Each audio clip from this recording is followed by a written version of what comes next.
Pagbabayarin ko kayo ng mahal! Anita, gumising ka! Nananaginip ka! Ha? Nasaan ako? Nandito ka sa kwarto mo. Ayos ka lang? Tungkol na naman ba sa mga magulang mo ang panaginip mo? Oo, tungkol na naman sa nakaraan. Kahit sa panaginip, ayaw akong tantanan. Ay, halika nga rito. Mahigpit akong niyakap ni Beatrice para pakalmahin. Impit na lang ako na paiyak nang maalala ko na naman ang mapait kong nakaraan. Paulit-ulit na tanong ko sa isipan ko kung hanggang kailan ko mararanasan ang bangungot na to. Manalig ka lang, magiging maayos din ang lahat. Salamat ha. Lagi ka nandyan para sa akin. Sana nandito din si Ate Melissa. Ipagdarasal ko na sana matakasan din ng ate mo ang Kuya Rafael para balang araw magkasama na rin kayo. Gabi-gabi kong ipinagdarasal na sana mangyari na ang sinasabi mo. Kung alam mo lang ang sobrang pag-aalala ko sa kanya. Oo nga pala, anong laman ng panaginip mo? Hindi ko pa rin siguro matanggap ang pagkamatay ng mga magulang ko nang dahil sa barang. Alam ko naman kukulam din naman sila pero tanging masasamang tao lang ang pinarurusahan nila. Napipilitan lang sila dahil sa mga taong inilalagay ang hustisya sa kanilang mga kamay dahil hindi maaasahan ng batas sa bansa. Hindi ko lang din lubos na maisip na yun din ang papatay sa kanila. Sino ang nasa likod ng nangyari sa kanila? Alam mo ba? Kinulam sila ng isang taong ang tanging hangad ay pansariling kapakanan lamang. Tanging nais niya, mahigitan ng kapangyarihan na meron ng magulang ko. Isang araw, umuwi na lang ang mga magulang ko na nanghihina at tila dinapuan ng malalang sakit. Tandang-tanda ko pa kung paano pahirapan ang aking mga magulang sa loob lang ng isang linggo. Ang mga uod na lumalabas sa kanilang balat, ang mga insektong tila kinakain ang lamang loob ng aking mga magulang at ang pagsusuka nila ng itim na dugo. Wala akong nagawa noong mga panahon na yon dahil binalaan nila ako na huwag akong makialam para hindi ako madamay. Mabuti naman at naikukwento mo na ang nangyari sa mga magulang mo. Paano nila natuklasan na ang taong yun ang nasa likod ng kanilang pagkapahamak? Isa yon sa mga kakayahan ng mga mangkukulam. Minsan, pati na rin ang mga albularyo. Madali nilang malaman kung sino nagpakulam o nagpabarang sa kanila. Ay, nakakalungkot ang nangyari sa mga magulang mo. Kahit siguro ko hindi matatahimik eh. Nung una akala ko hindi totoong mga ganyang bagay. Akala ko noon talagang kwento-kwento lang. Parang panakot lang. Wala akong nagawa kundi masdan ang araw-araw na paghihirap ng mga magulang ko. Nang mamatay sila, ang huling habilin sa akin ay wag daw akong gagante kahit anong mangyari. Inihabilin din ni Mama sa akin na wag ko na raw ipagpatuloy ang pinamana nilang kaalaman tungkol sa kulam. Ngunit hindi ko sila sinunod. Lalo ko pang inaralan tungkol sa kapangyarihang itim. Balang araw, gaganti ako sa mga taong may kagagawan ng pagkamatay nila. Hindi kaya mas maigi na sundin mo na lang ang bilin sa'yo ng mga magulang mo? Huwag ka nang gumanti. Hindi rin ako matatahimik. Alam ko, darating ang panahon na gagamitin ko mga nalalaman ko sa kulam. Alam mong kasalanan ng gumanti, lalo't kulam pang naisip mong paraan. Baka ikapahamak mo pang gagawin mo. Salamat sa pag-aalala mo. Salamat din at hindi mo ko hinusgahan dahil sa pagkatao ko. Kung ibang tao siguro, baka iniwasan na ako. Hindi naman ako katulad ng iba na makitid ang pag-iisip, ano? Tsaka naniniwala ako na lahat tayo ay may sikretong itinatago sa pamilya natin. Katulad ko, Anita. Meron ka ring lihim? Ngayon ko lang sasabihin sa'yo nag-aalangan pa kasi ko. Nung una, hindi ako naniniwala. Gaya nga ng sinabi ko, inakala kong panakot lang yan. Mangkukulam din ang lola ko. Lumaki siya sa liblib na lugar sa probinsya at namulat sa paraan ng pagganti ng mga tao doon. Tulad ng mga magulang mo, tanging masasamang tao lang ang kinukulam niya. At kahit papano, biniyayaan siya na magkaroon ng maayos na buhay nung lumipat sila rito sa syudad. Kaya itinigil niya ang pangungulam at nagbagong buhay na.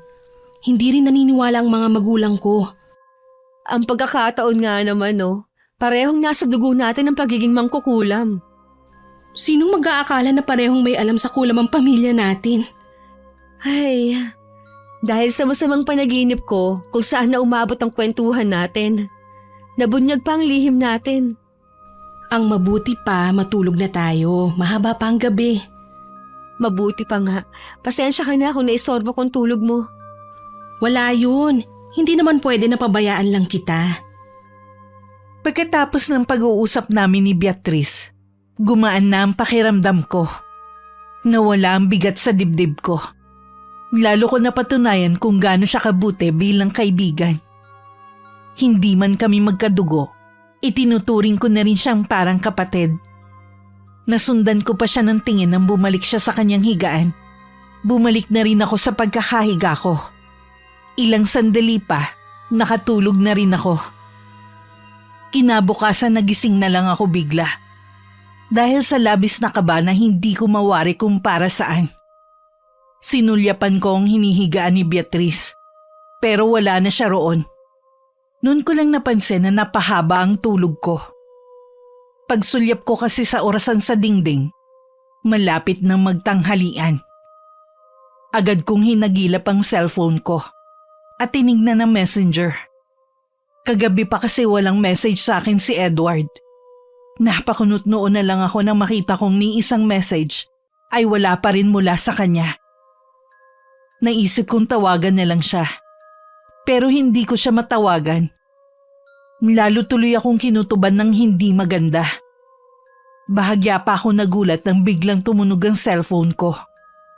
Si Beatrice ang tumatawag. Anita, nasa bahay ka pa rin ba? Oo, bakit? Nasaan ka ba ngayon? Ayos ka lang ba? Si Edward, sinugod sa ospital. Sugatan dahil sa nagkainitan na naman sila ni Kuya Rafael. Ano ka mo? Anong ginawa niya sa nobyo ko? Sabihin mo! Binugbog at sinaksak si Edward ni Kuya. Wala akong nagawa. Nandun ni si Ate Melissa pero wala rin siyang nagawa. Pareho kaming napatulala lang. Kamusta si Edward? Kahit kailan hayop talaga yung kuya mo! Saang ospital kayo naroon ngayon, ha? Saan? Ite-text ko na lang sa'yo yung eksaktong lugar kung nasan kami. Pumunta ka kagad. Oo, hintayin niyo ako. Matapos ang tawag, hinintay ko na lang ang text sa akin ni Beatrice. Ilang sandali pa, natanggap ko na ang text nito sa akin. Naiiyak na lang ako sa labis na pag-aalala. Bumangon din ang galit sa dibdib ko para kay Rafael. Nung nalaman ko ang nangyari mula kay Beatrice, ay tila gumuho agad ang mundo ko. Nabalot ako ng takot at pag-aalala para kay Edward. Wala na akong inaksayang oras. Lumabas na agad ako ng bahay para puntahan ang nobyo ko sa ospital na pinagdalhan sa kanya. Bawat minuto na lumilipas ay naging kainip-inip para sa akin. Nang marating ko ang ospital, halos hindi sumayad ang mga paa ko sa sahig sa bilis ng mga hakbang ko. Agad kong hinanap si Beatrice sa loob ng ospital at nakita ko naman siya sa kahabaan ng hallway. Agad siyang sumalubong sa akin. Kumusta si Edward? Ano ang nangyari sa kanya? Huminahon ka, Anita. Mabuti mabilis kang nakarating dito. Huminga ka muna ng malalim, ha? Nanginginig ka na ng husto eh. Ang lamig pa ng kamay mo. Huwag mo akong intindihin. Samahan mo na lang ako kung nasaan si Edward. Sasamahan kita. Tsaka kung ano man ang makita mo, kailangan mong magpakatatag, ha? Ngayon pa lang humihingi na ako ng kapatawaran sa ginawa ng kapatid ko. Bilisan na natin. Puntahan na lang natin si Edward. Gusto ko siya makita. Malapit na tayo sa kwarto kung nasan siya. Sana hindi ganun kalala ang nangyari kay Edward. Malalaman mo rin. Nandito na tayo. Mauna ka nang pumasok. Nang itulak ko ang pinto, nanuot agad sa balat ko ang malamig na hangin na lalong nagpadagdag sa kabang nararamdaman ko. Sa kama na nasa gitna ng kwarto, naroon ang nobyo ko na nakahiga at walang malay. Puno ng benda ang katawan nito. Marami rin sugat at pasa ang mukha at buong katawan nito. Sa tabi ng higaan nito ay naroon ang aparato na kahalintulad ng isang maliit na TV. Hindi ko na napigilan ang emosyon na lumukob sa akin. Napahagulgol na lang ako habang nakatayo sa harapan nito. Hindi ko rin malaman kung hahawakan ko siya o yayakapin. Nag-aalala kasi ko na baka mas masaktan siya kung magagalaw. Marami akong katanungan at hindi ko alam kung anong uunahin ko. Sinulyapan ko si Beatrice na napayuko na lamang. Bakit ganito kalala ang nangyari kay Edward? Gusto mo talaga siyang patayin ng kapatid mo? Nasaan ang hayop na lalaking yon? Nasaan? Anita. Huwag mo siyang pagtakpan. Nasaan siya? Hindi malalagay sa ganyang alanganin si Edward kung saksak lang ang tinamon niya. Nakikita mo ba ang itsura niya? Oo, hindi lang yun ang ginawa kay Edward. Nagawa rin siyang sagasaan ng mga kaibigan ni Kuya. Wala akong magawa, Anita eh. Patawarin mo sana ako. Mga hayop sila! Mga walang puso! Ano bang nagawang kasalanan ni Edward sa kanila? Patawarin mo ako, Anita. Walang kapatawaran ang ginawa nila. Anita! Tumahimik na lang si Beatrice sa isang tabi. Ako naman kinakausap ko si Edward na gumising na ito. Parang gusto ko na lang hatian ito sa sakit na nararamdaman niya. Kung ano-ano na rin ang mga naiisip ko. Paano kung hindi kayanin ni Edward? Parang isang masamang bangungot na naman ang nangyari sa akin. Natulog lang ako. Ito na ang sumalubong sa pagising ko. Halos magdilim na rin ako sa sobrang galit na nararamdaman ko. Lumapit sa akin si Beatrice at niyakap ako habang lumuluha. Gusto kong magalit din kay Beatrice, pero alam kong wala naman siyang kasalanan sa ginawa ng kapatid niya. Ang isa sa nagpapabigat sa akin ay ang kapatid nito ang may gawa nun.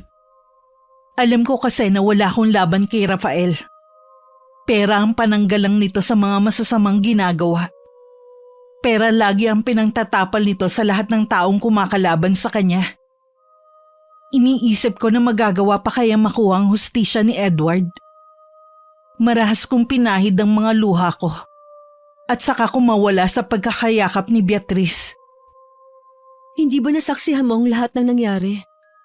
Oo, at si Ate Melissa. Nakita namin pareho ang pangyayari. Wala akong maaasahan kay ate dahil takot yon kay Rafael. Kaya ikaw na lang ang pwede kong asahan. Siguro naman natatandaan mo ang lahat ng detalye sa mga nangyari. Oo, malinaw sa akin ang lahat ng nangyari. Kung ganon, handa ka bang tumistigo laban sa kapatid at mga kaibigan niya? Desidido ka na bang magsampa ng kaso? Oo. Kailangan mabigyan ng hustisya ang ginawa nila kay Edward. Handa akong tumistigo. Hindi ko na palalampasin ang ginawa ni Kuya. Pero maging handa ka sana sa kalalabasan ng kasong isasampa mo. Alam mo nang ibig kong sabihin. Alam ko ang gusto mong sabihin. Pero handa na ako sa mangyayari. Kung sigurado ka na, nandito lang ako para suportahan ka sa desisyon mo. Hindi ako uurong sa laban. Kahit pumayag si Beatrice sa gusto kong mangyari, naaaninag ko pa rin sa mukha niya ang pag-aalinlangan. Naiintindihan ko naman siya sa bagay na yun. Pero kailangan kong gawin yun para matigil na rin ang paghahari-harian ng kapatid niya na laging ipinagmamalaki ang pera nito. Taimtim din ako nagdasal sa isip ko na sana magising si Edward at magtagumpay ako sa plano ko. Noon ko lang din naalala na tawagan ng mga magulang ni Edward na kapwa nagtatrabaho sa ibang bansa. Walang nagawa kundi pumalahaw na lang ng iyak ang mga yon. Wala rin silang magawa kundi sa akin ihabilin ang anak nila. Hindi rin kasi sila basta-basta makakauwi dahil sa kontrata nila. Wala rin silang kamag-anak na maaaring hingan ng tulong. Pilit lang ako nagpapakatatag ng mga sandaling yon. Ngayon palang naiisip ko na ang magiging reaksyon ng kapatid ko. Oras na malaman ito ang gagawin ko. Hindi ko rin maiwasan na mag-alala kay Ate Melissa na nobya ni Rafael. Noon pa lagi nang sinasabi ng kapatid ko na gusto na nitong hiwalayan ng lalaki Ngunit mula nang makatikim ng karahasan sa nobyo, natakot na ang kapatid ko at naging sunod-sunuran na lamang ito. Anita, tumatawag ang ate mo. Sige, kakausapin ko siya. Anita, kumusta ka na? Nasa ospital ka ba? Oo, nandito nga ako ngayon. Paano nagawa to ng nobyo mo kay Edward? Kaya nga ako tumawag dahil kay Edward. Alam kong walang kapatawaran ang ginawa ni Rafael. Pero alam mo naman na wala rin ako may tutulong sa'yo. Hawak niya ako sa liig. Katunayan yan, tumakas lang ako para matawagan ka. Alam ko naman yon. Pero hindi ako natatakot sa kanya. May bala ka bang magsampa ng kaso? Oo, ate. Gusto ko mabigyan ng hustisya ang ginawa ng hayop mong nobyo kay Edward. Hindi makataong lalaking pinakikisamahan mo. Nakikiusap ako sa'yo. Huwag mo na sanang ituloy. Yan pa talagang sasabihin mo? Hindi na ako umaasa sa suporta mo. Pero sana naman, huwag kang hahadlang sa mga plano ko. Pero hindi ako natatakot sa kanya at sa magagawa ng pera niya. Ikaw lang naman ang inaalala ko at hindi siya. Baka kung anong gawin niya sa'yo. Huwag mo akong alalahanin, ate. Kaya kong sarili ko. Gusto ko rin makulong si Rafael. Akala mo ba masarap mabilanggo sa taong ito?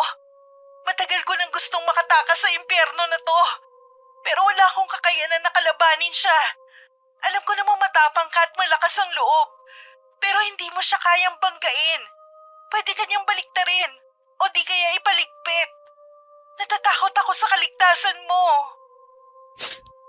Kahit ano pang sabihin mo, hindi na ako aatras pa. Magsasampa ako ng kaso sa kanya. Kung hindi mo kayang tumistigo, may ibang gagawa nun. Makinig ka sana sa akin, Anita. Baka marami pang madamay sa katigasan ng ulo mo. Tama na, ate. Ayoko nang makinig sa iba mo pang sasabihin. Kung si Beatrice ang tinutukoy mong tetestigo, tumigil na kayo. Walang sinasanto si Rafael. Pareho kayo mapapahamak. Sino yung kausap mo sa telepono? Ang lalaki mo ba, ha? Si Beatrice ang kausap ko, maniwala ka. Anong pinag-uusapan nyo? Sandali pa lang kami nag-uusap. Maingay kasi sa kabilang linya eh. Hindi kami magkaintindihan. Sinungaling! Akin na nga yung cellphone mo! Wag! Maawa ka, Rafael! Anong sinabi ng ate mo? Ayos lang ba siya? Napakawalang hiya talaga ng kapatid mo. Minsan nagtataka ako kung paano kayo naging magkapatid. Kung gaano ka kabait, siyang asal demonyo naman ng lalaking yon. Si kuya kasi ang mas minahal ng mga magulang namin.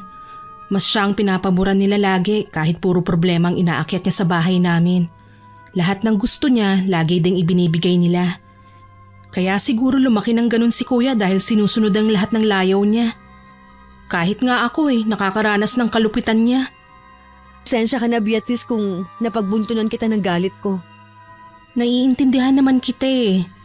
Kung ako naman ang nasa kalagayan mo, baka ganyan din ang maging reaksyon ko. Salamat. Siya nga pala, sabi ni ate, mag-iingat tayong dalawa. Mukhang may pinaplano ang kapatid mo. Oo, ngayon pa lang handa na ako. Sa kademonyohan ng kapatid mo, posibleng ipagpalit niya tayo. Napahawak na lang si Beatrice sa kanyang nakaawang na bibig. Hindi makapaniwala na maaari ngayon gawin sa kanya ng kapatid niya. Hindi ko maiwasang hindi maawa sa kanya. Lalo't tumulo ang luha na kanina pa niya pinipigil. Nanginginig din ang buo niyang katawan sa takot. Inabot ko ang kamay niya at saka yun ikinulong sa mga kamay ko. Sa isa't isa na lang kami kumukuha ng lakas ng loob. Buong maghapon na pareho kaming balisa. Pareho kami may agam-agam sa panganib na nakaamba sa amin. Ay, ang dami na nangyari sa araw na to. Kailangan pa natin pagandaan ang mga susunod na araw. Kailangan nating maging malakas. Teka lang kukunin ko lang ang in-order kong pagkain natin. Wala akong ganang kumain. Pilitin mo, alalahanin mo, may laban pa tayong haharapin at kailangan ka ni Edward. Mamaya na lang ako. Ikaw na lang muna ang kumain. Sige na, kumain ka na. Kahit konti lang. Kanina ka pa walang kinakain eh. Ayoko talaga. Kung malalaman lang ni Edward ang ginagawa mo, hindi siya matutuwa. Alam mo naman sa lahat ng ayaw niya eh, yung nagpapabaya sa sarili. Blankong tingin lang ang ipinukol ko kay Beatrice. Tama naman siya, pero hindi ko mapilit ang sarili ko na gawin kung anong gusto niya. Nang sulyapan ko si Edward, nanikip na naman ang dibdib ko. Kahit namumugto na ang mga mata ko, tila hindi pa rin napapagod sa pag-iyak. Napatitig ako sa supot na pinaglalagyan ng pagkain. Hindi talaga ako makaramdam ng gutom. Kahit mukhang masarap ang biniling pagkain ng kaibigan ko. Sige na, kumain ka na. Kahit konti lang. Kung hindi ka kakain, hindi na rin ako kakain. Ay, sige na nga, mapilit ka eh. Mukhang masarap pa naman to oh. Salamat. Kung wala ka sa tabi ko, malamang kanina pa ako bumigay. Hindi mo kailangan laging magpasalamat. Higit pa sa kapatid ang turingan natin. Kaya natural na karamay mo ko. Hindi ko napigilan na mapangiti sa sinabing yun ni Beatrice. Ilang sandali pa, pinagsaluhan na namin ang pagkain na binili niya. Naging tamilmil man ang pagkain ko. Pinilit ko talagang ubusin yon. Siya na rin ang nagligpit sa pinagkainan namin. Nagpaalam din siya na uuwi muna para kumuha ng ilang gamit. Nang maiwan akong mag-isa, wala akong ibang ginawa kundi pagmasdan si Edward. Habang tumutulo ang mga luha ko sa mga mata. Mabilis na lumipas ang oras at halos sa ating gabi na. Wala pa rin si Beatrice. Hindi ko tuloy maiwasan na mag-alala. Napukaw naman bigla ang atensyon ko sa marka sa katawan ni Edward. Kahalintulad kasi yun ng mga marka sa katawan na nakita ko sa mga magulang ko noon. Maya-maya lang, dumating na si Beatrice na bagong paligo na. Oh, may nangyari ba? Para kasing may mali eh. Ha? Mali saan? May napansin kasi akong marka sa katawan at kamay ni Edward. Anong klaseng marka? Ito oh, pagmasdan mo mabuti. Wala naman eh. Baka itong pasa ang tinutukoy mo. Hindi yan. Teka, ba't nawala? Kanina meron eh. Baka dala lang yan ng matinding pagod at pag-aalala mo. Kaya kung ano-ano nang nakikita mo. Ang mabuti pa, matulog ka na. Ako na lang ang bahala sa pagbabantay kay Edward.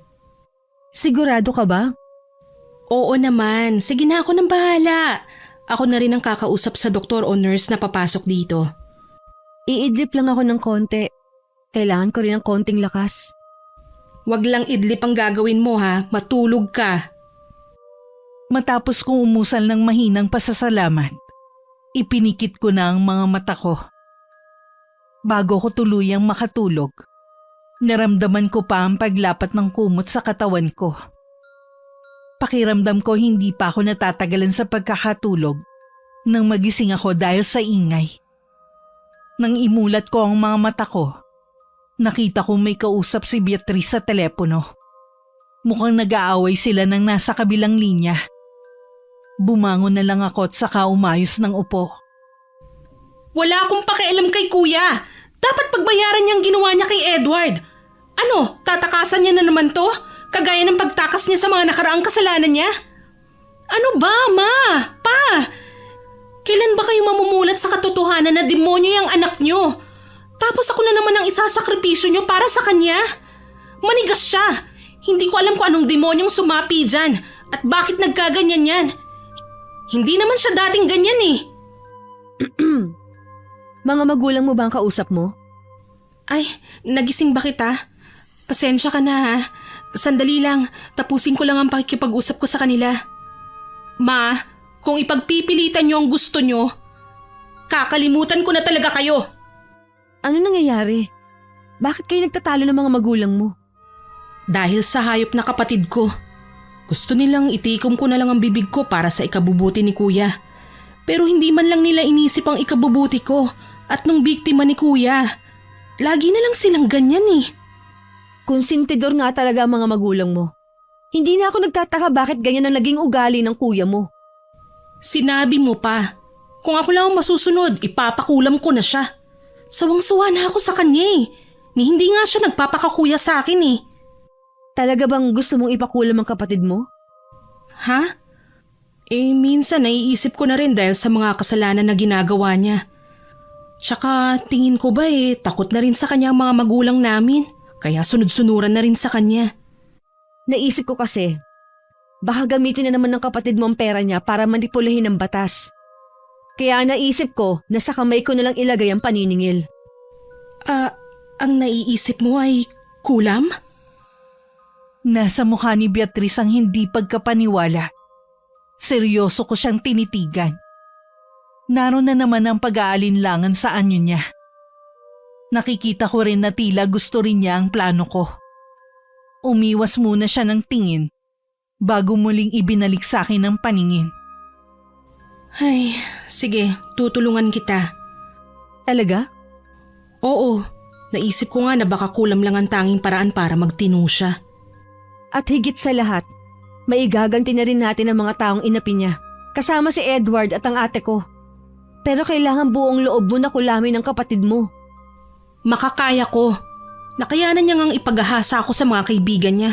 May mga ilang taon nang nakakalipas. Pwes, kaya ko rin tong gawin sa kanya. Totoo bang sinabi mo? Nagawa niya yun sa'yo? Napakahayop ng kapatid mo. Nang sulyapan ko ang kaibigan ko, napansin kong namumula ang kanyang mga mata. Alam kong pinipigilan lamang niyang huwag maiyak. Hindi ko akalain na may masakit pala itong inililihim. Hindi kasi halata sa kanya na may madilim din siyang nakaraan. Likas kasi rito ang pagiging masayahin. Lumapit ako sa kanya at saka siya niyakap. Ang kaninang pinipigil na luha, tuluyan ng pumatak sa mga mata niya. Napakuyom ako ng kamao. Dumadami na kasi ang kasalanan sa akin ni Rafael. Ang tagal ko tong itinago sa dibdib ko. Wala ni isa ako mapagsabihan dahil sa takot kong mahusgahan. Baka wala rin maniwala sa akin. Salamat at ako ang pinagsabihan mo. Hindi ako makakapayag na hindi ka makaganti. Siguro may dahilan ng pagtatagpo natin. Magiging lakas natin ang bawat isa. Ngayon na meron na akong kakampi, tutulungan kitang makamit ang hustisya para kay Edward. Nadagdagan lalo ang bigat na nararamdaman ko. Bilang isang babae, isa sa pinakamatinding bangungot ay ang makaranas ng ganong bagay. Wala akong ibang nagawa kundi ang yakapin na lang si Beatrice habang pareho kaming umiiyak. Dahil na rin siguro sa labis na pagod at pag-aalala, nakatulog kaming dalawa. Kinabukasan halos magkapanabay lang kaming nagising ni Beatrice. Napansin kong nagmamadali siya sa pag-aayos na parang may pupuntahan. Aalis ka ba?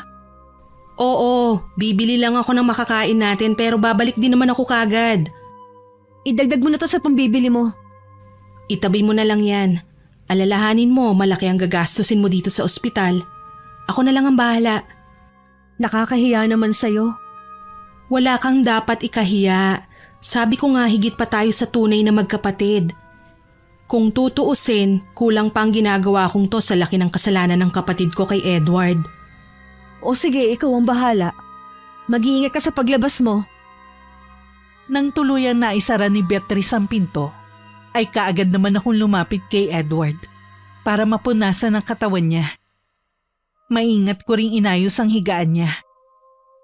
Habang pinupunasan ko siya ng basang bimpo, lumabas na naman ang mga marka sa katawan niya.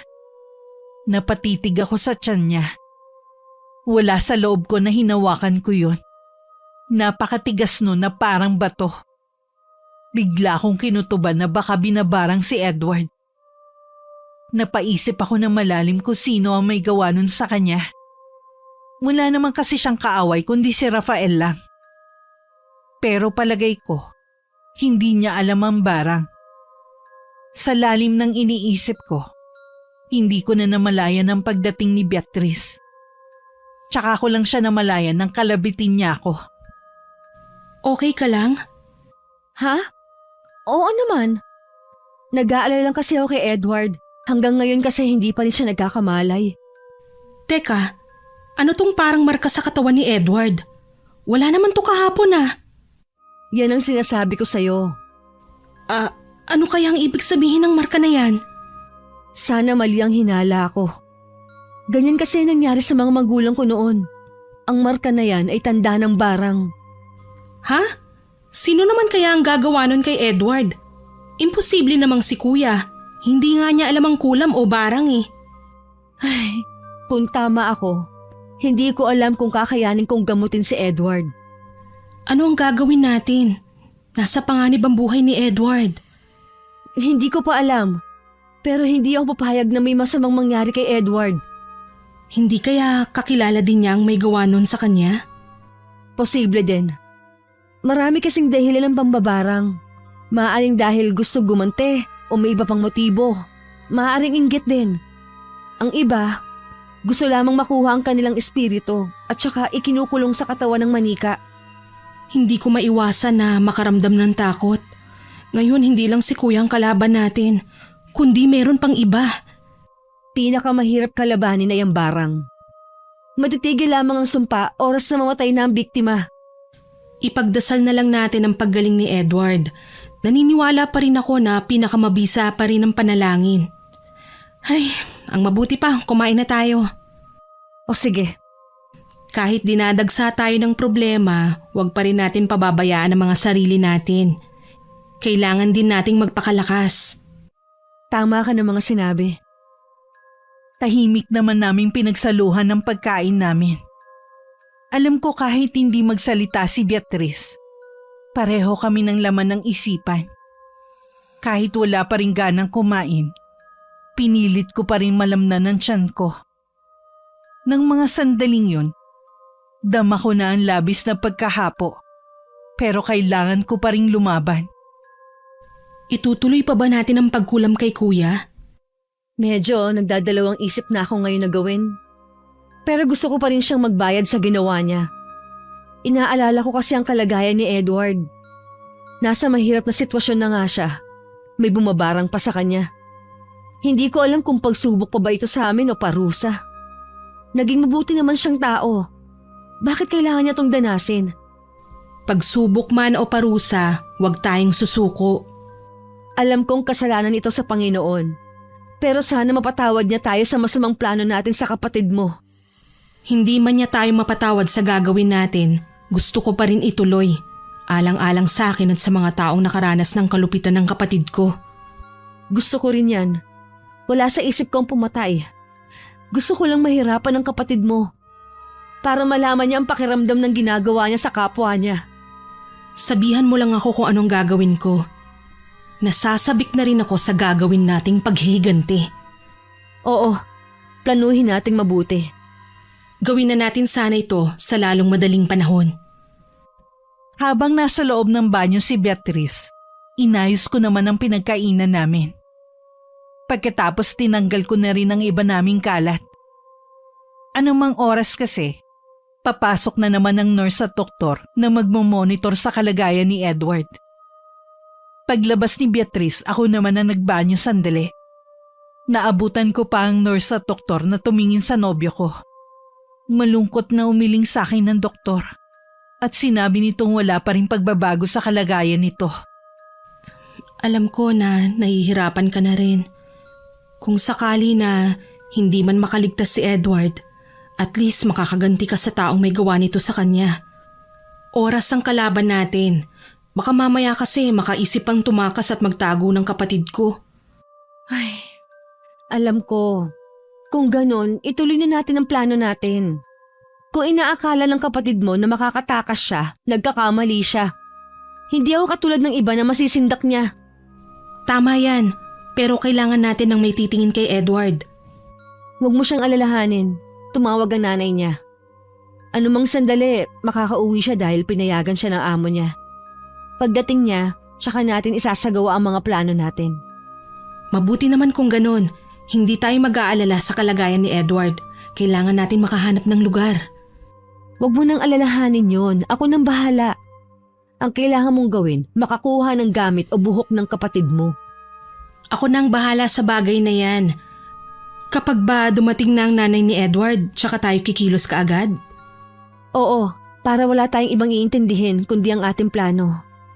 Ay, sino mag-aakala na gagawin ko ang pangungulam na dati ay kinamumuhian ko dahil sa nangyari sa mga magulang ko?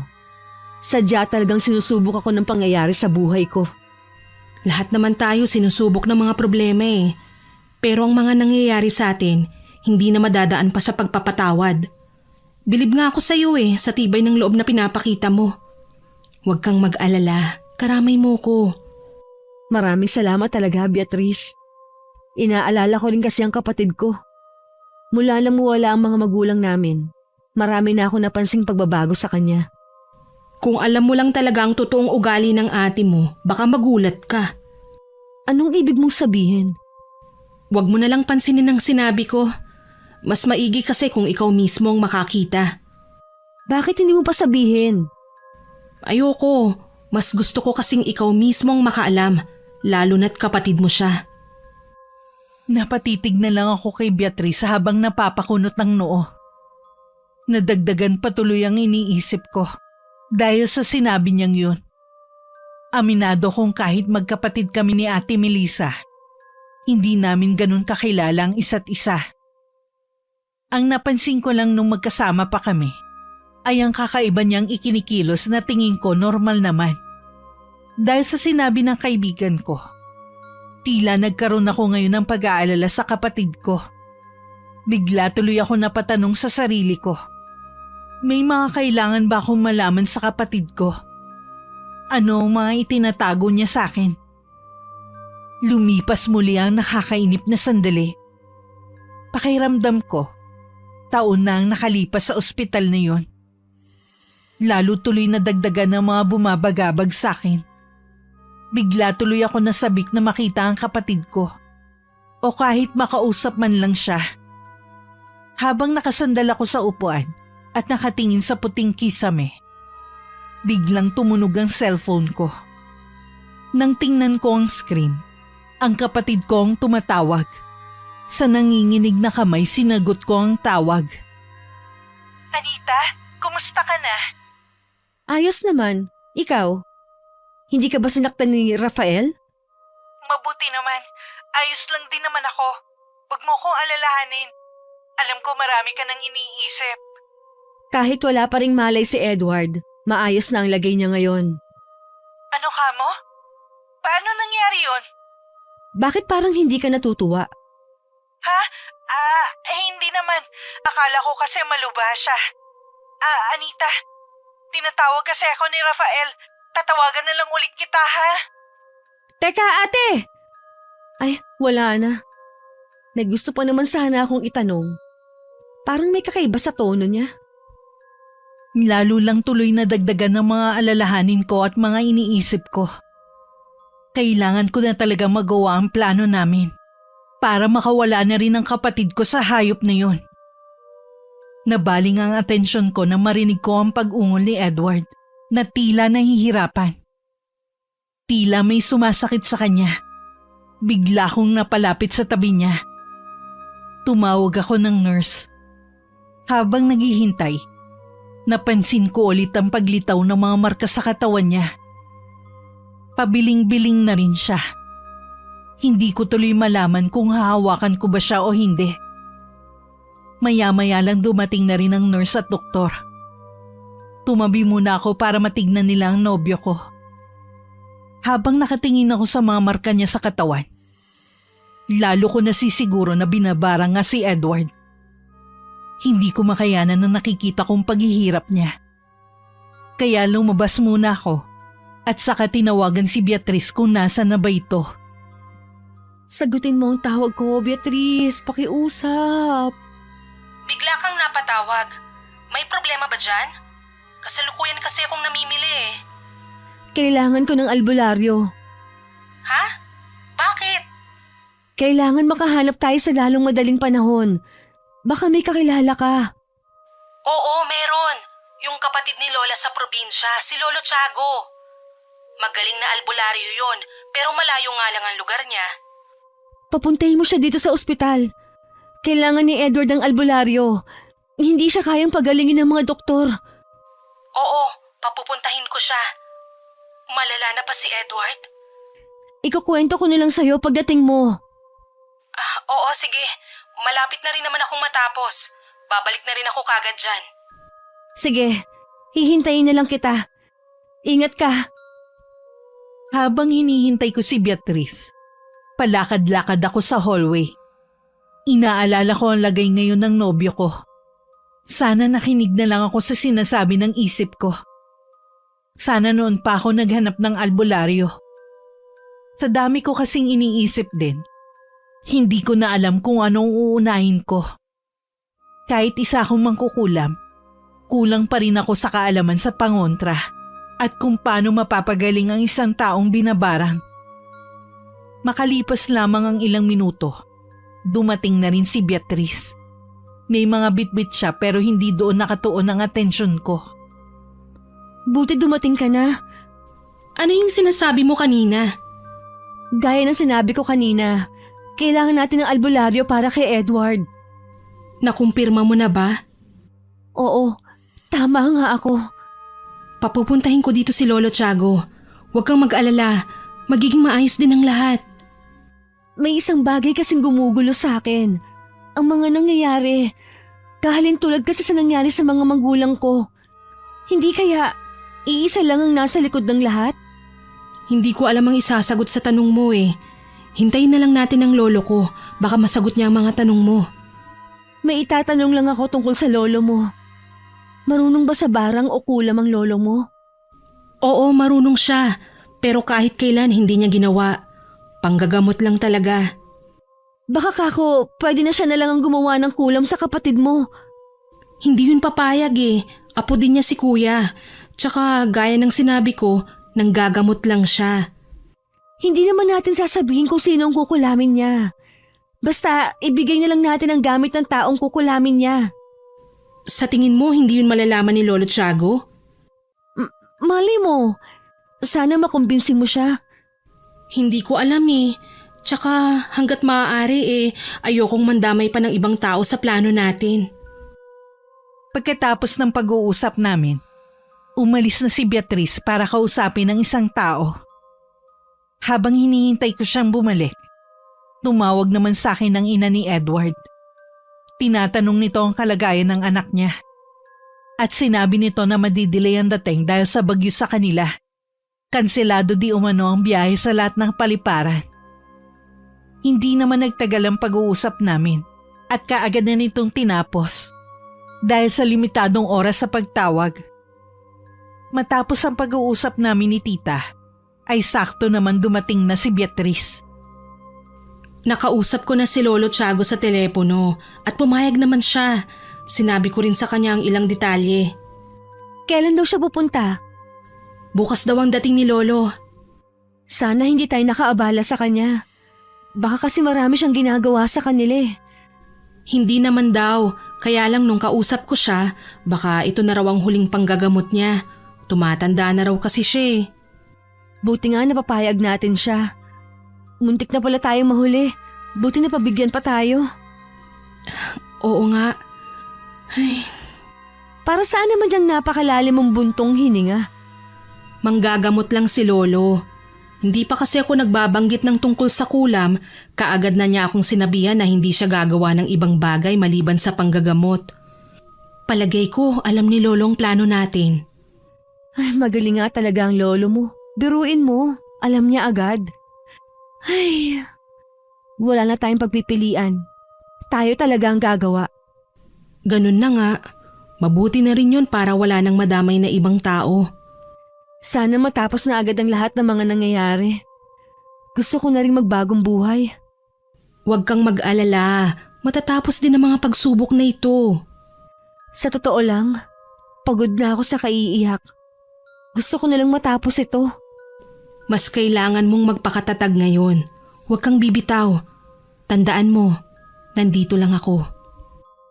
Kahit paulit-ulit ko nang sinasambit na pagod na akong umiyak, Hindi ko pa rin mapigilan na mapahikbi na naman.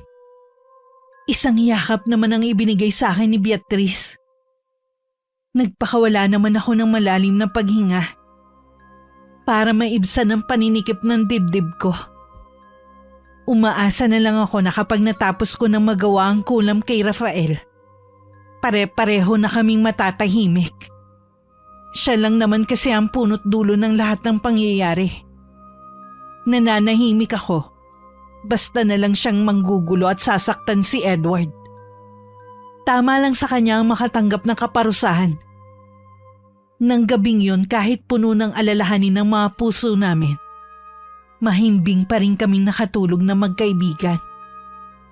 Kinabukasan hindi ko na nagisnan si Beatrice. Nilapitan ko na lang si Edward. Wala pa rin pagbabago sa kanya. Hindi na rin nawawala ang marka sa kanyang balat. Ilang sandali lang, pumasok na ang isang nurse para i-check ang kalagayan nito. Ngumiti pa ito bago lumabas ng kwarto. Hinanap ko naman si Beatrice sa banyo, pero wala siya doon. Naisipan kong tawagan na lang siya. Nasaan ka? Pasensya ka na ha. Ang sarap kasi ng tulog mo kanina eh. Kaya hindi na kita ginising. Nandito ako ngayon sa terminal para sunduin si Lolo. Ah, ganun ba? Sige, hihintayin ko na lang kayo dito. Siya nga pala, sabihin mo sa akin kung kailangan mo ng pera. Baka kasi kinakapos ka na rin. Huwag kang mag-alala. Kapag kailangan ko na magsasabi naman ako. Tsaka, saka na tayo magtuusan ng mga gastos natin pagkatapos ng problemang kinakaharap natin ngayon. Ah, sige. Sobrang nahihiya na rin kasi ako sa'yo eh. Puro na lang nahihiya ang naririnig ko sa'yo. Para saan pa bang pagkakaibigan natin kung nahihiya ka sa akin? Ah, basta. Babayaran kita sa lahat ng utang ko sa'yo. Bahala ka na nga. O sige na, baka naabala na kita. Kapag dumating na si Lolo, dyan na kagad kami didiretso. Hintayin mo na lang kami ha. Oo, mag-iingat ka dyan. Nang matapos na ang pag-uusap namin, inayos ko muna ang sarili ko. Pagkatapos habang naghihintay sa pagdating ni Beatrice at ng lolo nito, umupo muna ako sa tabi ni Edward at saka ako hinawakan ng kamay niya. Kinakausap ko rin siya tungkol sa mga masasayang sandali na magkasama kami. Maging ang mga plano namin kapag naisipan na naming tuluyang magsama. Paulit-ulit kong sinasabi sa kanya na gumising na siya at hindi ko kayang mawala siya sa buhay ko. Habang nakatingin sa maamong mukha niya, bumalik sa akin ang mga alaala kung saan masaya kaming namamasyal. Mga pag-uusap namin na nauuwi sa mainit na sandali. Hindi ko lubos na maisip na masayang sandali namin ay sa isang iglap ay magiging bangungot nang dahil sa isang tao na itinuturing na Diyos ang pera. May ilang oras din ako naghintay bago dumating si Beatrice, kasama ang isang matandang lalaki. Nandito na kami. Nainip ka ba sa paghihintay? Ah, hindi naman. Siya ba ang lolo mo? Oo, siya na nga ang lolo Tiago ko. Yung kinukwento ko sa'yo. Kumusta, Iha? May binanggit sa akin ng apo ko tungkol sa problema na yung kinakaharap. Hindi ko po alam kung tama bang sabihin na mabuti, kahit hindi naman. Salamat po at pinuntahan niyo kami. Naiintindihan kita, Iha. Pwede ko bang makita ang nobyo mo? Siya po ang nobyo kong si Edward. Mag-iisang linggo na po siyang walang malay. Humakbang palapit si Lolo Tiago sa higaan kung nasaan ang nobyo ko. Bumakas naman ang gulat sa mukha ng matandang lalaki. Isang bulungan na rinig namin na binigkas nito. Mahabaging langit! Bakit ngayon nyo lang naisipan na ipagamot ang binatang ito? Bakit po? Huli na ba kami? Kumalat na kasi sa buo niyang katawan ang sumpa ng dulot ng barang. Pero lahat gagawin ko para mailigtas ang binatang ito. Nakikiusap po ako. Pagalingin niyo po siya. Sa ngalan ng Panginoon na siyang pinakamakapangyarihan sa lahat, naway bigyan pa niya ako ng lakas upang magapi ang taong nasa likod ng bumabarang sa kanya. Malakas ang kapangyarihan ng may gawa nito sa iyong nobyo. Hindi siya basta-basta magpapatalo. Lahat gagawin ko para hindi siya magtagumpay. Gawin niyo po ang lahat, Lo. Gagawin kong lahat. Ilagay niyo muna ang pulang tela na ito sa inyo. Huwag niyong hahayaan na mawala yan sa inyong katawan. Para saan po ito, Lolo? Pangontra yan. Malapit lang sa inyong may gawa nito. Nakikita ko ugnayan ninyong tatlo. Isang napakalapit na tao may gawa nito sa iyo, Anita. At nararamdaman ko na dahil to sa inggit at galit. Nagkatinginan pa kami ni Beatrice at pareho nagtatanong ang mga mata sa isa't isa bago muling tumingin kay Lolo Tiago. Wala sa loob na ibinulsa namin ang kapirasong tela na bigay ng matandang lalaki. Humabog din ng malakas ang dibdib ko sa sinabing yun ng matanda. Punong-puno ako ng pagtataka kung sino ang tinutukoy nitong nasa likod ng nangyari kay Edward. Para tuloy gustong sumakit ng ulo ko sa mga revelasyong yun. Ilan lang po ang malapit kay Anita. Sino ang tinutukoy niyo, Lolo Tiago?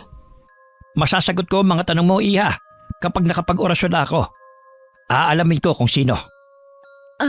Lolo Tiago, ayos lang po ba kung dito kayo mag-oorasyon? Nasa loob po kasi tayo ng ospital. Ayos lang naman dahil pribado naman ang kwarto. Pero kailangan kong malaman kung anong oras pumupunta ang mga doktor at nurse para maiwasan ko ang oras ng pagpunta nila. Alam niyo naman na hindi naniniwala ang mga yan sa mga ganitong bagay. Tuwing umaga lang po at hapon sila bumibisita dito para tingnan kung may pagbabago ba sa kalagayan ni Edward. Mabuti naman kung ganon. Kailangan ko na magamot ang binatang ito. Ngayon pa lang po nagpapasalamat na ako sa inyo. Mauubusan na kasi tayo ng oras. Kapag nakapasok na kasi ang mga insekto sa loob ng katawan ng binatang ito, hindi ko na siya magagamot. Tanging kamatay na lamang ang magiging solusyon para hindi na siya maghirap. Pinanlamigan ako sa huling sinabi ni Lolo Tiago. Sinulyapan ko ang walang malay na si Edward. Natitiyak ko sa sarili ko na hindi ko kakayanin kapag may masamang mangyari sa kanya. Muli na namang bumalong ang mga luha sa mga mata ko. Marahan naman akong tinapik sa balikat ni Beatrice. Nilingon ko siya at pilit ngumiti. Kinalma ko na lang ang sarili ko. Nang tingnan ko muli si Lolo Tiago, naghahanda na siya sa gagawin niya. Tiniyak namin na nakalak ang pinto. Ilang sandali pa, maririnig na sa buong silid ang pag-usal ng dasal sa wikang Latin. Paulit-ulit yon hanggang maramdaman namin ang kakaibang init sa buong silid. Dama rin namin na may iba kaming presensyang kasama. Bawiin mo ang sumpa sa lalaking ito! Kung hindi mo babawiin ang ibinigay mong sakit, hindi ako magdadalawang isip na ibalik sa iyong sumpang iginawad mo! Mabuti pang ibalik niyo na lang sa taong yon. Hindi ako papayag na si Edward ang magdurusa. Huminahon ka muna, Iya. Ipaubayo mo muna sa akin ang pakipagtalastasan sa taong yon. Muling nagsagawa ng orasyon si Lolo Tiago. Habang umuusal, sa isang maliit na palanggana na may tubig, pinapatakan niya yun ng kandilang hawak niya. Sa patuloy na pagpatak ng kandila sa tubig, humulma yun ng isang babae. Kitang-kita namin ang itsura nito at maging ang itim na marka sa may bahagi ng dibdib. Babae ang may gawa. Pero sino? Tama nga ang hinala ko. Malapit lang sa inyo ang may gawa nito. May matinding galit at inggit ito sa iyo. Tila marami na itong napatay dahil hindi biro ang lakas nito. Kahit sa kandilang ito ay damko ang lakas niya. Ang dugong nananalaytay sa kanya ay dugo ng pinagsamang mangkukulam at mambabarang. Iisang tao lang ang sumagi sa isip ko ang may ganyang katangian. Ang kapatid kong si Ate Melissa. Lahat ng binanggit niyo ay tumutukoy sa kanya. Maaaring tama ka. Iisang amoy ninyo. Kanina lamang narito siya. Kaya pala hindi gusto ng mga magulang naming hanapin ko ang taong nasa likod ng pangbabarang sa kanila. Kaya pala ayaw nila akong maghigante. Kaya pala tiniis nila ang naranasan nila dahil si Ate Melissa ang may gawa nun. Kaya ba ako pinapahinto nila mama at papa dahil ayaw nilang lamunin ako nitong itim na mahika katulad ni Ate Melissa? Baka ayaw nilang magkaharap kami balang araw. Hindi ko na napigilan pa ang pagpatak ng mga luha ko. Agad naman lumapit sa akin si Beatrice para aluin ako. Parang ayaw tanggapin ng utak ko ang revelasyon na yun. Hindi man kami naging malapit sa isa't isa habang lumalaki. Alam kong mahal ako ng kapatid ko. Hindi niya magagawang patayin ng mga magulang namin at saktan ako. Ngayon, unti-unti nang lumalabas ang totoong kulay ng kapatid mo. Wala silang pinagkaiba ng kapatid ko. Bagay nga silang magsama. Baka nagkakamali lang kayo, Lolo Tiago. Hindi yun magagawa ng kapatid ko. Hindi ako maaaring magkamali, Iha. Ihanda mong yung sarili. Muli ako makikiusap sa kanya na bawiin ang sumpa sa iyong nobyo. Kung hindi, wala akong ibang pagpipilian. May mga dahon ding dala si Lolo Tiago. Itinapal din niya yun sa buong katawan ni Edward. Nagulat pa kami nang biglang umusok ang mga dahon. Muling umusal ng dasal ang matandang lalaki. Tahimik lamang kaming dalawa habang nakatingin sa ginagawa niya. Lihim din ako nagdasal sa isip ko na sana magtagumpay si Lolo Tiago. Naramdaman ko pa ang paghawak sa kamay ko ni Beatrice. Sumagi rin sa akin sa oras na matalo ni Lolo Tiago ang taong nambarang. Malaki ang posibilidad na mamatay ito. Naisip ko na naman ang kapatid ko. Tatagan mo lang ang loob mo. Gagaling si Edward. Magigising siya at matatalong nambarang sa kanya. Sana nga, Beatrice. Sana talaga. Dahil hindi ko kakayanin kapag mawala sa akin si Edward. Maniwala ka lang. Magtatagumpay ang Lolo Tiago. Nang sulyapan namin si Lolo Tiago, kitang-kita rito ang marubdob na pakikipaglaban sa taong yon. Nagagalit na rin ang tono nito habang may kausap. Naramdaman na naman namin ang tila may ibang presensya sa apat na sulok ng silid na yon. Nakita pa namin ang pag-agos ng dugo sa ilong ni Tata Tiago. Bakas din sa mukha nito na nahihirapan kalabanin ng mambabarang. Mukhang malakas nga ang kalaban. Pero kita naman ang determinasyon sa matandang lalaki. Nalalaban siya hanggang sa huli. Napapitlag pa ako nang biglang tumunog ang cellphone ko. Hoy babae! Anong ginawa mo sa ate Melissa mo, ha? Sabi niya kinukulang mo daw siya. Itigil mo lang ginagawa mo. Dahil kung hindi, malilintikan ka sa akin. Anong pinagsasabi mo, ha? Tsaka ang kapal naman ng mukha mo para tumawag sa akin para pagbantaan ako. Baka nakakalimutan mo kung ano ang ginawa mo kay Edward. Inutusan lang ako at wala akong magagawa kundi sumunod. Puntahan mo ang ate mo ngayon. Naghihirap siya ngayon. Dadaling ko sana siya sa ospital. Pero sabi niya na lang na hindi naman siya magagamot dahil baka kinukulam siya. Nandun siya sa kwarto niya. Dasal lang, hindi ko naman maintindihan ng wika. Wala akong kinalaman dyan. Nag-aalala ako kay ate pero wala akong magagawa sa ngayon dahil binabantayan ko si Edward. At kung sa tingin mo, ako ang kumukulam kay ate, pwes nagkakamali ka. Tigilan mong pagtawag sa akin dahil nakakaabala ka na. Nanginginig pa ang buong katawan ko pagkatapos ng tawag na yon. Dama ko ang biglang pag-ahon ng galit ko nang marinig ko ang boses niya. Kasabay ng pag-aalala ko kay Ate Melissa. Alam kong dahil sa ginagawa ni Lolo Tiago. Kaya nangyayari yun sa kanya. Wala nang ang duda. Ang kapatid ko may kagagawa ng pambabarang sa mga magulang namin. At ngayon naman kay Edward. Anong nangyayari? Bakit daw tumawag ang kapatid ko?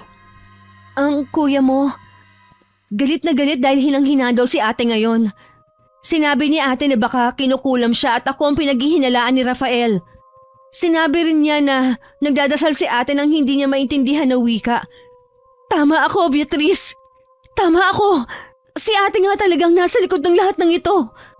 Shush, dahan-dahan. Kasalukuyang nakikipaglaban si Lolo Tiago sa kapatid mo sa pamamagitan ng isip. Pasensya na. Hindi lang talaga ako makapaniwala. Marami akong katanungan noon pa. Ngayon nasasagot ko na. Parang ang hirap namang tanggapin. Paano nagawa ito ni Ate Melissa? Bakit? Habang siya, nagpapakasarap sa buhay. Ako naman nagdurusa ng dahil sa kagagawan niya. Noon pa, alam kong meron ng itinatagong lihim na ugali ang kapatid mo. Kahit maayos siyang makisama sa akin noon, mabigat pa rin ang loob ko sa kanya. Ngayon alam ko na kung bakit. Huwag kang mag-alala, gaganti tayo. Gagantihan natin silang pareho ni Kuya. Gaganti talaga ako. Mula ngayon, hindi ko na siya ituturing na kapatid. Hayop silang dalawa. Kaya pala, hindi niya maiwan ang lalaking yon. Pareho silang demonyo. Pagbabayarin ko sila. Sabay pa kami nagulat ni Beatrice. Bigla kasing bumagsak sa sahig si Lolo Tiago. Nawalan ng malay ang matandang lalaki. Kaagad naman naming kinapa ang pulso niya upang masigurado na buhay pa si Lolo Tiago at hindi siya ang natalo. Nakahinga naman kami ng maluwag ni Beatrice nang masigurong humihinga pa ang matanda. Siguro dahil sa labis na kapaguran at naubusan na siya ng lakas. Kaagad naman naming binuhat si Lolo Tiago kahit hirap na hirap kaming dalawa ni Beatrice. Inilagay namin siya sa mahabang upuan at saka namin siya pinahiga. Itinago na rin namin ang mga gamit niya. Malapit na rin kasi ang pagbisita ng doktor at nurse. Nang sulyapan ko si Edward, wala na ang mga marka sa kanyang katawan. Bilisan na natin ang pagliligpit. Baka mapasukan tayo ng doktor at nurse na tumitingin kay Edward.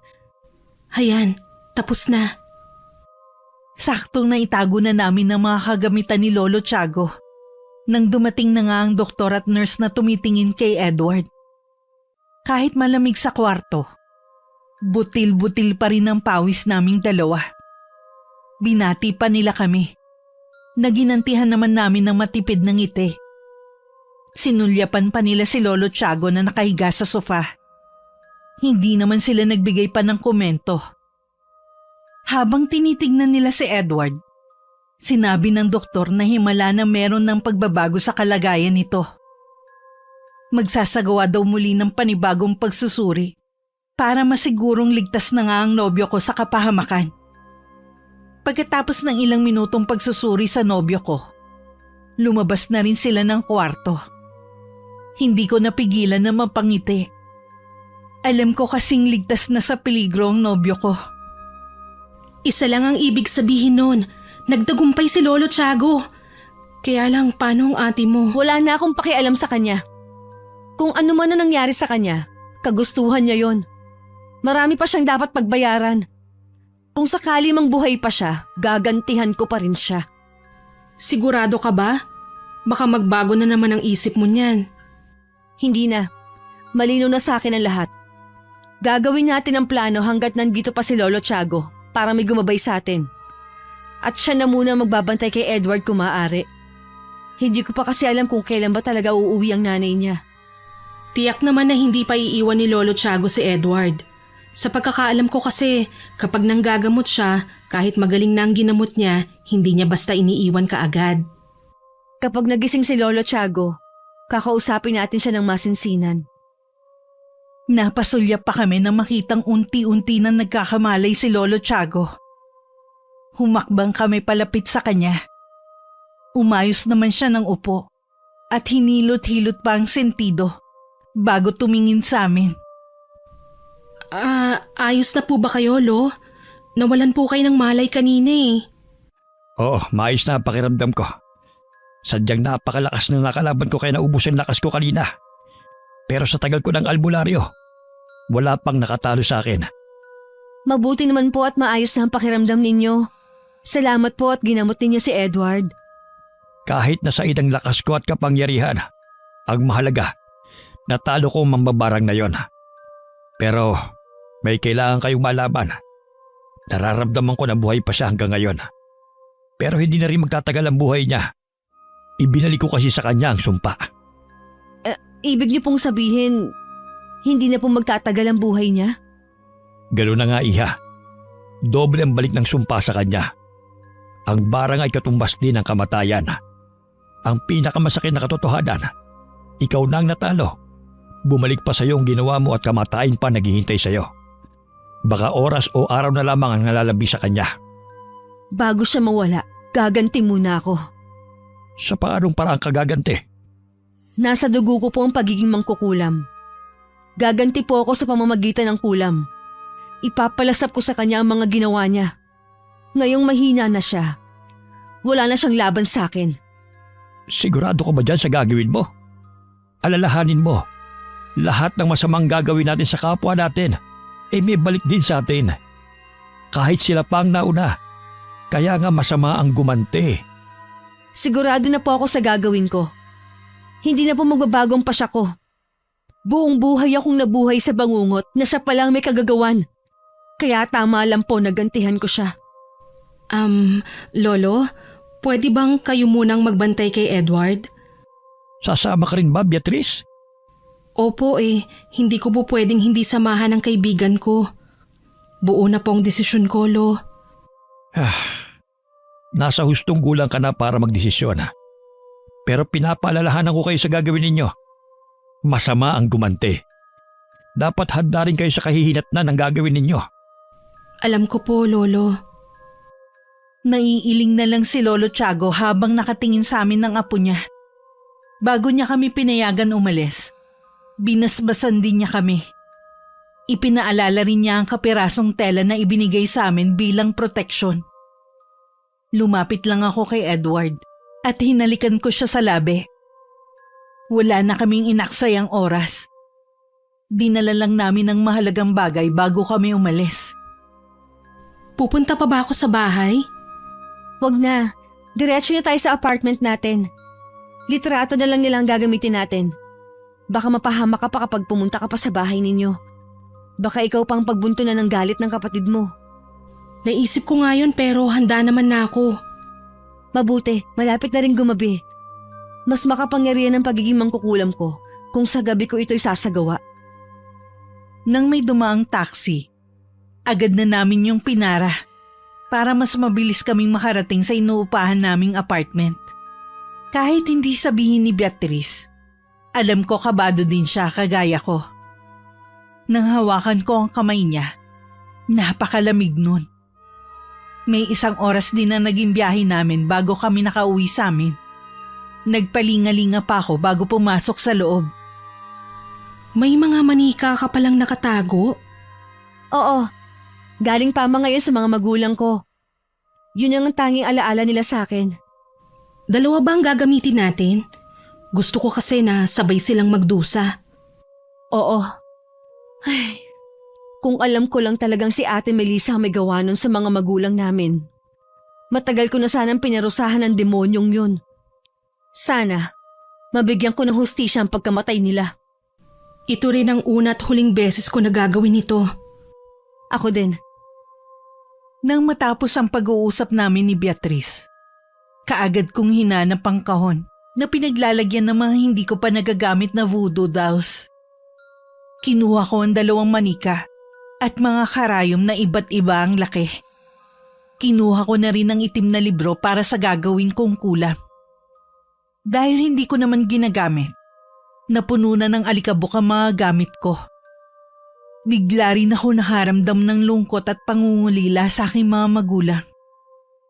Agad kong iwinaksi ang mga iniisip ko. Kailangan ko na maghanda. Matapos kong makompleto ang lahat ng kailangan ko para sa orasyon, tinawag ko na si Beatrice at siguradong may litrato siyang nahanap. Ano? Nakahanap ka ng litrato? Oo, nandito na pero magkasama sila sa isang litrato. Pwede na siguro to. Oo, pwede na yan. Gupitin na lang natin. Ang importante, may mukha nilang 2. Guntingin mo yung litrato at siguraduhin mo na lang na buo yung mukha nila. Yun ang kailangan natin.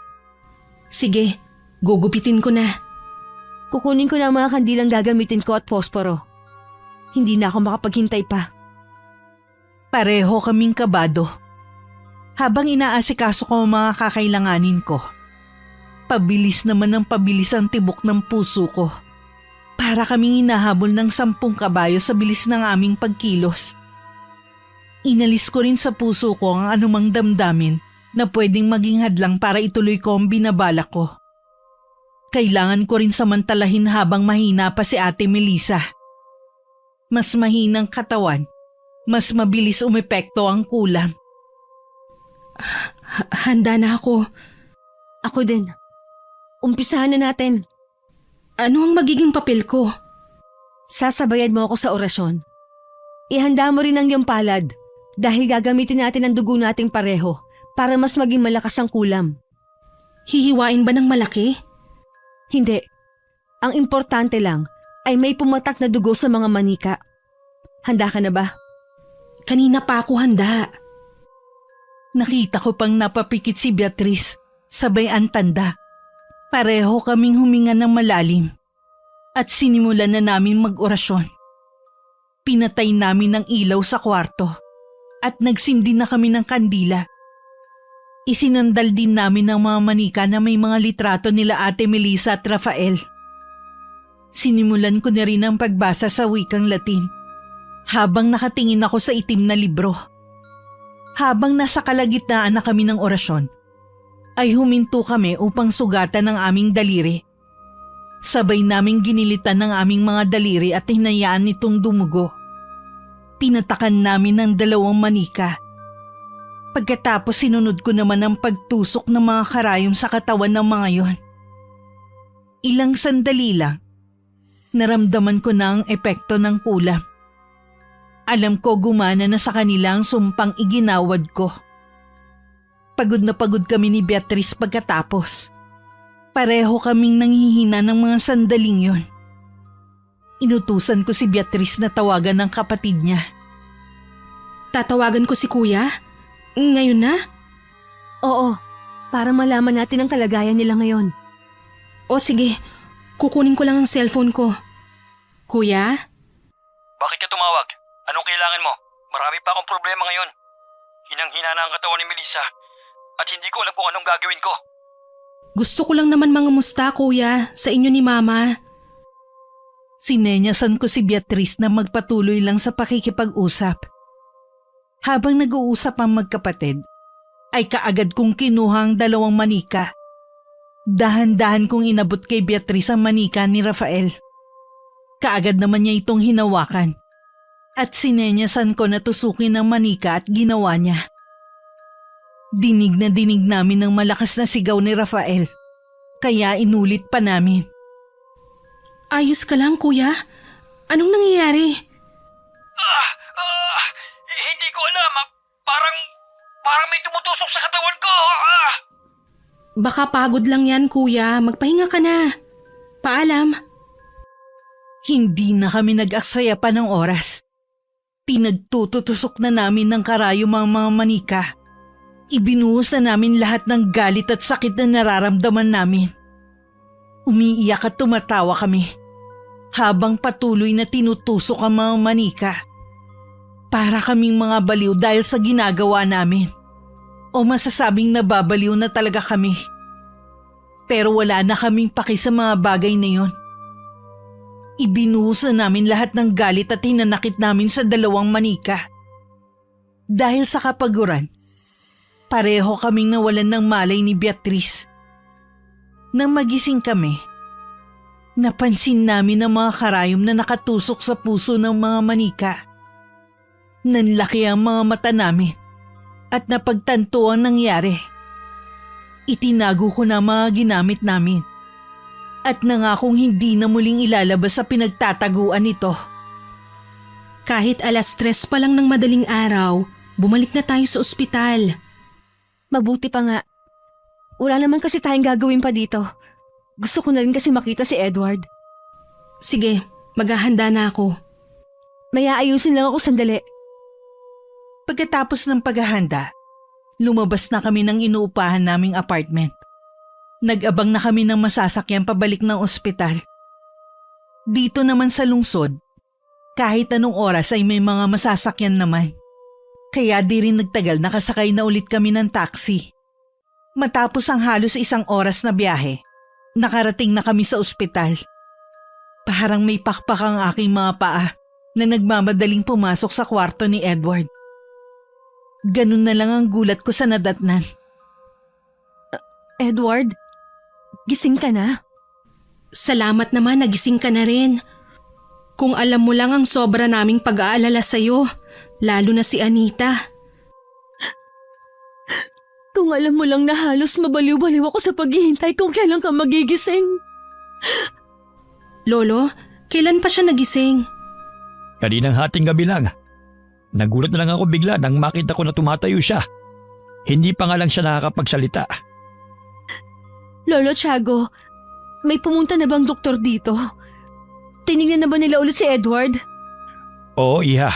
Ang sabi ng doktor, himulang umayos na ang lagay ni Edward. Napaiyak na lang ako sa labis na kaligayahan. Sa wakas ay nagising na rin si Edward. Kaagad kong tinawagan ng mga magulang niya at ipinaalam ang magandang balita. Napuno ng iyak at tawa ang kwarto ni Edward. Hindi namin namalayan ang takbo ng oras. Naistorbo lang ang masayang sandali namin nang biglang tumawag ang mga magulang ni Beatrice. Ipinaalam na wala na si Ate Melissa at Rafael. Natagpuan nila ang katawan ng dalawa na tila sinasakal ang isa't isa at may mga matitinding pasa. Matapos marinig ang balita, hindi man lang ako nakaramdam ng lungkot, kundi gumaan pa ang loob ko. Dahil hindi kailangan ng mundong ito ng mga taong katulad nila. Nagkatinginan na lang kami ni Beatrice, habang si Edward at Lolo Tiago ay nakatingin lamang sa amin. Mamumuhay na tayo ng mas payapa ngayon, Anita. Sa wakas, nakaganti na rin tayo. Wala na sila. Nawalan man ako ng tunay na kapatid. Natagpuan ko naman ang tunay na nagmamahal at ang tunay na naging kapatid sa akin. Ikaw yon, Beatrice. Maraming salamat sa lahat. Walang anuman. Alam ko na mali ang ginawa natin. Pero hinding-hindi ko pagsisisihan ang ginawa natin. Tama ka. Ngayon, nabawasan na ang mga demonyo sa lupa at tuluyan na silang nasa impyerno. Niyakap na lang namin ni Beatrice ang isa't isa na siyang ipinagtaka naman nila Edward at Lolo Tiago. Sinabi ko na lang sa kanila na nalulungkot at masaya kaming dalawa dahil sa nangyari.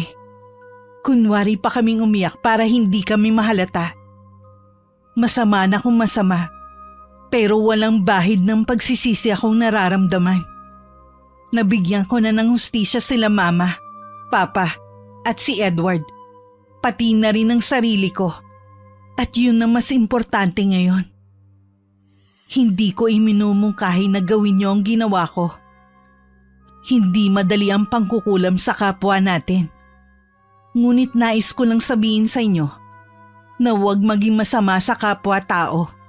Kung ayaw niyong ibalik nila to sa'yo, matuto rin tayong lumaban sa buhay at huwag magpaape sa mga masasamang tao na walang ibang alam gawin kundi ang sundin lang ang sariling kaligayahan. Kahit pa ikapapahamak ito ng iba.